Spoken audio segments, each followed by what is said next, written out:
Yeah, thank you, Fletch. I am here with Frank Warren ringside, and Frank's still staring at the scorecard right now. As we see, Frank, I just want your immediate reaction, because Tyson had the same scorecard and actually left the ring because of it. Yeah, well, I showed it to him. I'm dumbfounded. They gave him 4 rounds out of 12 rounds, which is impossible. I mean, I've been around a long time, and I know I'm biased, but one judge didn't give him any round from round 6 onwards. Not one round, look. How can that be? That's impossible. And the same with the other judge here. They give him 1 round out the last 6. And the same here with this guy. It's crazy. And I'm calm and collected. I'm not screaming and shouting. That is a nonsense. Everybody along that front row there, including, and their faces were long as kites, the management of Usyk. And everybody along the front had him winning. Oscar De La Hoya and I had him winning by 3-4 rounds. We're sitting there, and that's Oscar, and he's a neutral. I can definitely concur that the scorecards here in front of me do have very similar scorecards, and as Frank just alluded to, there is no scoring in terms of the second half. 4 rounds, each of them have given them 4 rounds. It seemed like it was a unanimous decision, as we saw globally. He only won 1 round on 2 of the judges' scorecards from round 6 onwards. I mean, what fight were they watching?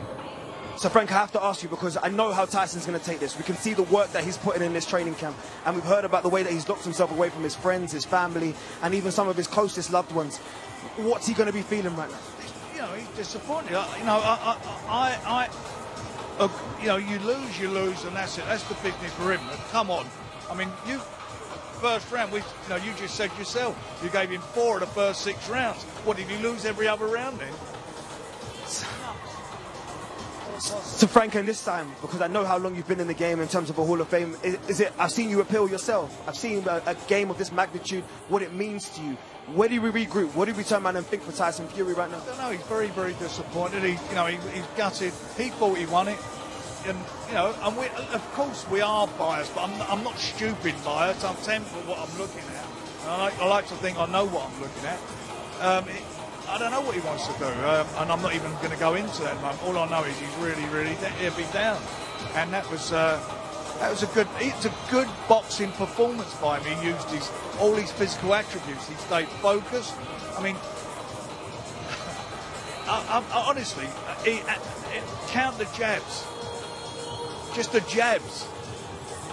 I want you to look forward for me for a second, because there's going to be fans at home, especially around Britain, that are going to want to see Tyson Fury again. We know he's up there in terms of age. We've seen the redemption he's had personally. But there is still so many big fights for Tyson Fury in terms of his career, and he can have massive nights both here. He wants to do it, but, I just feel from me, I don't want to go there with him at the moment. We're going to go in there, and when someone does, listen, don't get me wrong, they both put their heart and soul into it. Both fighters sacrificed a lot. They're away from their home. I know what Tyson went through, what he did for this fight. And I know Usyk done the same thing. But all you want is a level playing field and a fair crackle of the whip. And that scoring was not good at all. Oh, no doubt about it. The conversation will rumble on the internet, in this arena, and many years afterwards.